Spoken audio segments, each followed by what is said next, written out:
If think ghostwriting for rap is bad, wait until they find out these YouTubers got ghostwriters as well. I'm the best in the business. Let's see here. Almost. Hey! What? Doing that yet?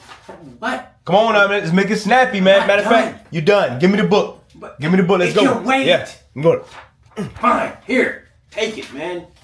Read just the 4 bullet points. I think I got 4 or 5, man. Here. Take it. Hey, man. You know we late with a video, bro. What you been cooking on? Let me see. How to live at rock bottom. Oh, this good. You already got the camera set up too. We about to rock and roll, dog. Let's rock. All right, send them on. We good? Is it on? It's on. Go ahead. The first that I really did was pray and meditate. Just that simple. I did more meditating than praying. Some days I did more praying than meditate. And at the end of the day, you pray to whatever God that you believe in. Everybody's religion is different. This pertains to anyone, specifically to you.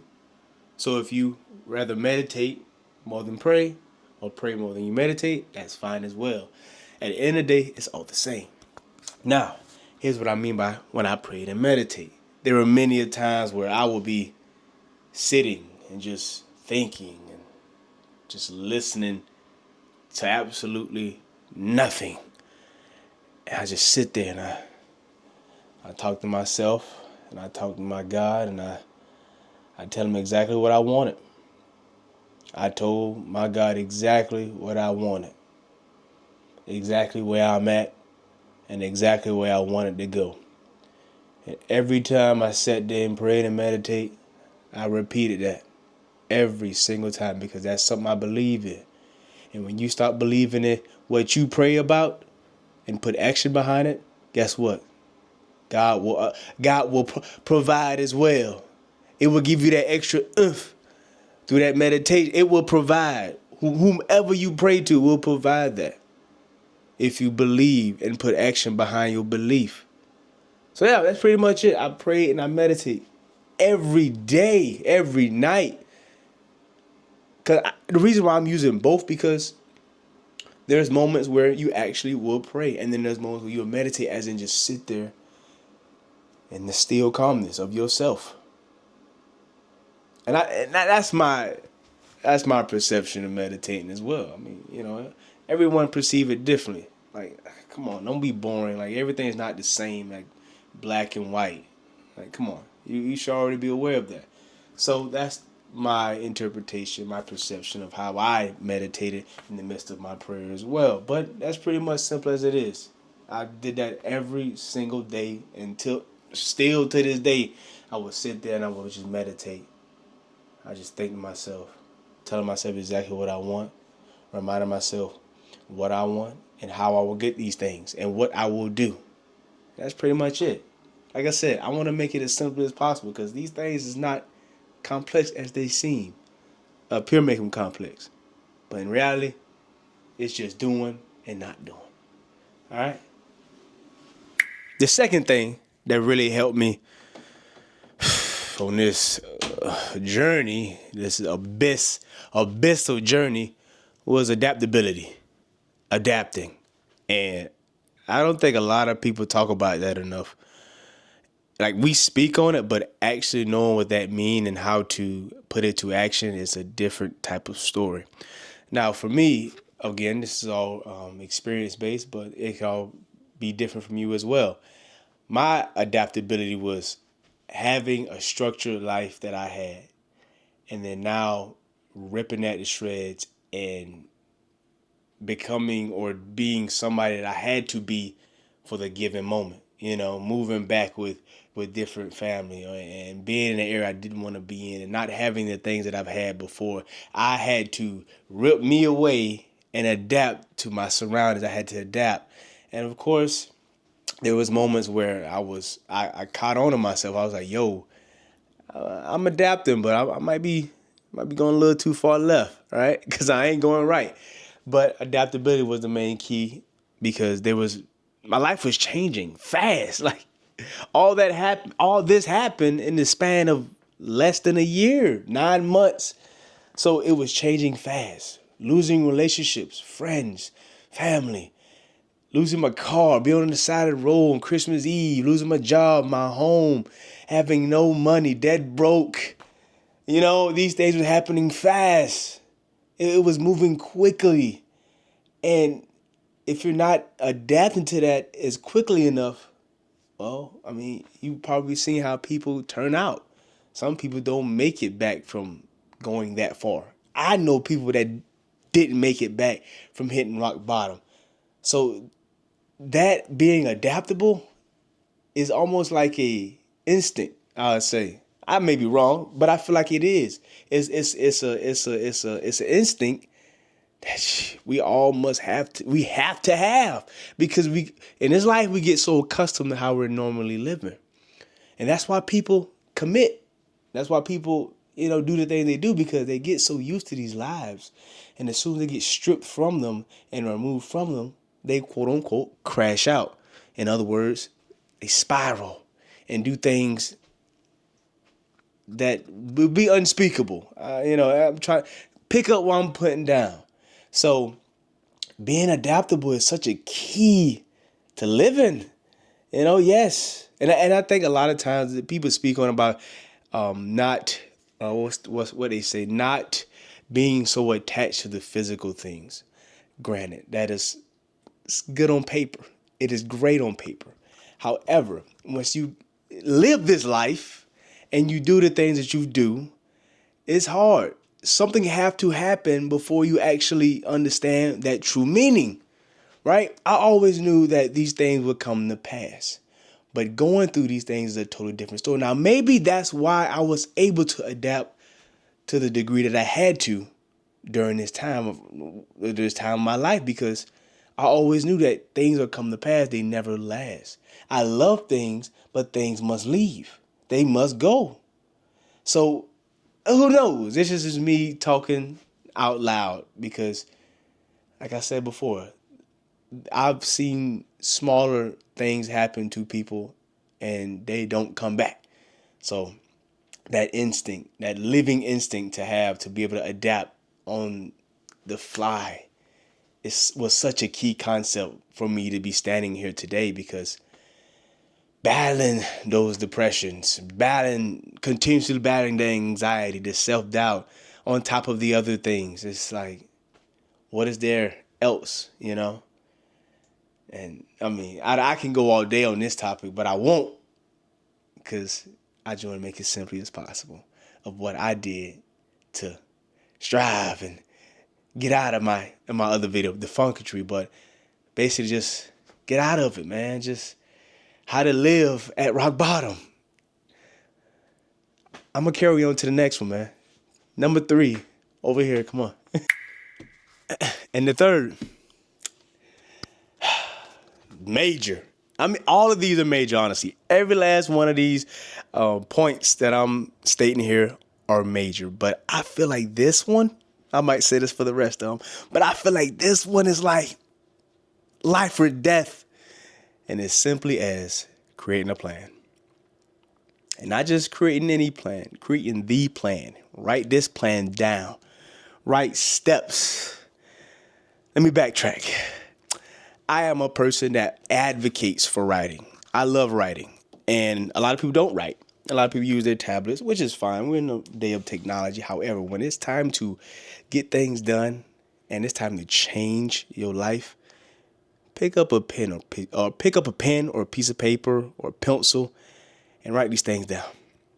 You got to go the old-fashioned way. And then once you get out of where you're trying to get to, then you can pick up whatever tablet, iPad, or phone to start writing these notes down. But I need you to grab a pen, and I need you to grab a piece of paper, and I need you to write. And I mean, I need you to write like your life depends on it, because it does, and it did. My life depended on me writing. I wrote down everything. I wrote down what I had, what I want, what I expect, what it takes to get here, steps on getting to what it takes to get here. I wrote everything. I don't care. While I was writing, a random thought could have popped up in my head, and I would have wrote that down too. If a thought would have came to my mind, I want to skateboard down a mountain, I would have wrote that down. I would have wrote everything down, because I need you to open up your mind. I need to open up your brain. I need you to start turning gears up here. You know why? Because when you're going through it, when you're living in these tough times and you're striving, you're doing what you need to do. It's still tough though, but you're striving in these tough times. I need you to have these gears turning, these creative gears, these open-minded gears. I need you to be able to see these things, put it to paper, watch it get off the chopping block. I need these small steps. Start celebrating the small. Please. I understand. I was raised the same. It's hard and difficult to appreciate and celebrate the small. I know. But I promise you, we can do it. We can take a deep breath. I did that. I'm proud of me. I can continue. Let's do this. Let's write down exactly what you want.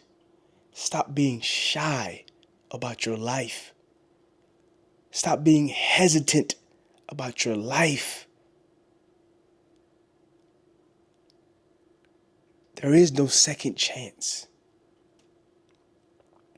There is no redo. Write what you want down. And if you can't figure out, write anything on that paper that remotely close to what you want. I want a car. You don't know what type of car you want yet. Okay. Write down that paper. You want a car. What about this car do you want? What's your favorite color? What color do you want the car? Would you want a car with 100,000 miles? Would you want a car with 20,000 miles? Would you want a car with 70,000 miles? Do you want a new one? Do you want to use one? Do you want off the lot? Do you want to just hand it? Write these small things down. Eventually you will get the idea of exactly what you want, where you want to live, what you want to do for a living. The time has changed. Things are available now, open and accessible. I get caught up in this because this is one of those things that saved me. Because when you hit rock bottom, you forget what you was doing and what you try to accomplish. That's only natural because the brain will shift thoughts. It's in fight or flight mode. You're not even thinking no more. You're not critically thinking, you're not pausing. You're in fight or flight, but you need to come back because you're not an animal. Come back. You're not animalistic. Think, stop, process, breathe. Okay? Write this stuff down. See these things on this piece of paper. See these things being written down. And I want you to do it to the minute detail.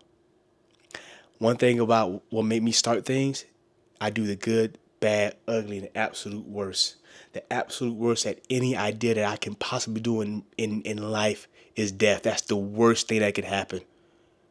If we all gonna meet death anyway, why am I fearing it anyway? So that means any of these I can accomplish. I can accomplish. I'd rather die doing something I love than die in my sleep. Granted, I'm still going to take me a nap. But the phrase is this. We're all going to meet it someday. So strive to do what you want. The positive things. Do it. Grow your fire. See it happen. Embrace it. It can be small. It can be large. It can be whatever it can be.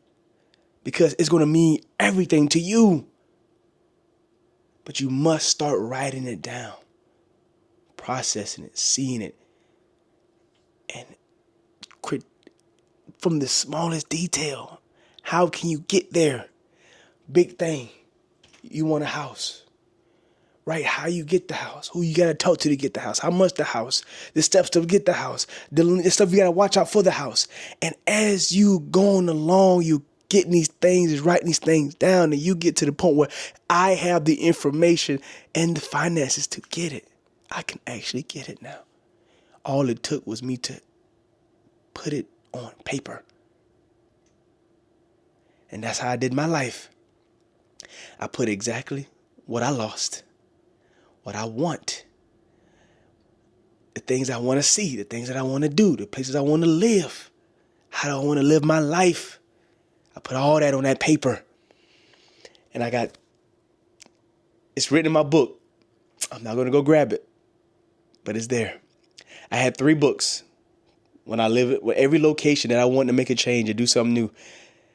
I wrote in those books. And then when I move, of course, that was a book closed, and I open up another book when I go somewhere else. I didn't mean to flip you off, but right. Number 4. These topics, I really can go on and on and on and on.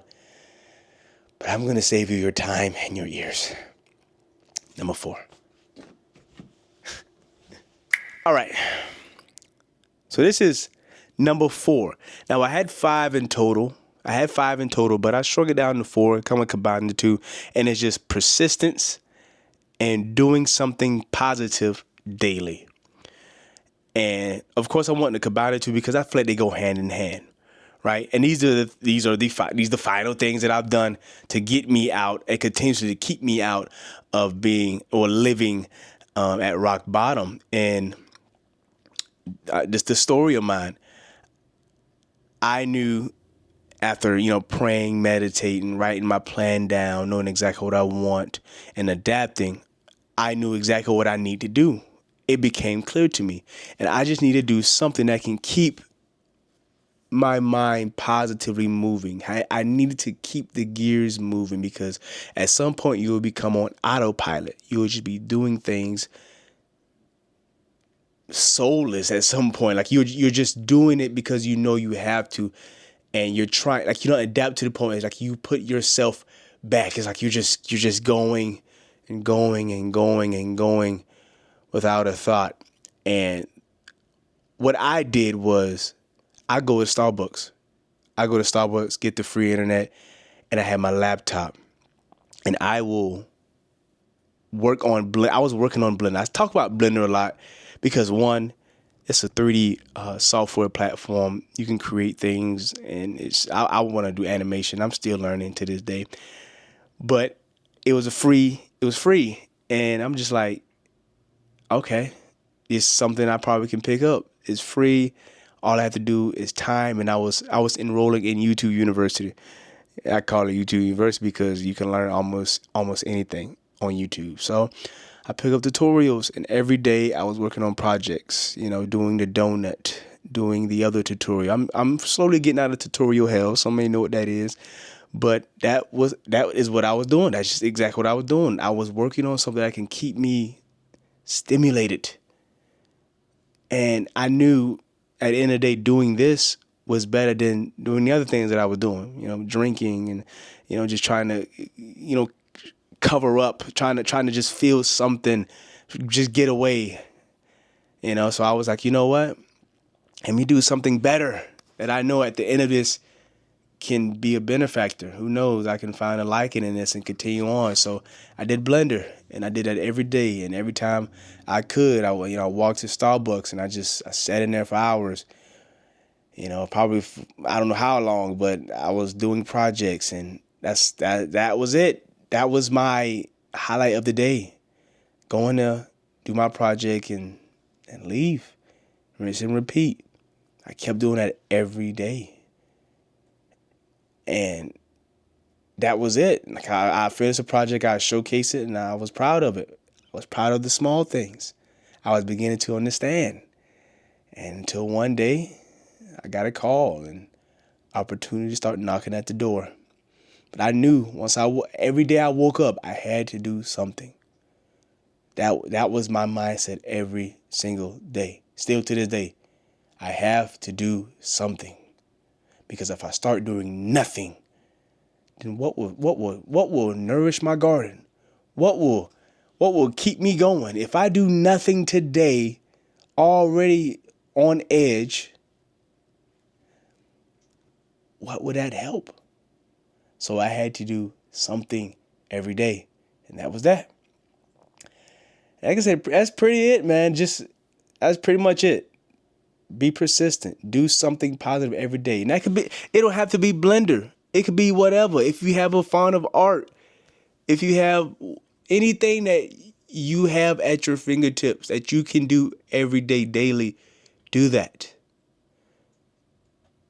And if literally origami, you can get paper and learn how to fold paper. Anything. Learn to do something positive daily. That's it. It could be simple as just, it don't get no more simpler than folding paper, guys. Okay? As long as it kept me turning, it was all right with me. That's pretty much it, man. That was my 4 to 5 steps that got me out of and continue to get me out of the mindset of living at rock bottom. Hopefully you can gain something from that. And if you don't, that's fine as well. This is my story. Sometimes people won't resonate with your story. And that's fine as well. But you still got to continue on. No matter who's in your corner. No matter where you at. That's it for me. I appreciate you. Signing out.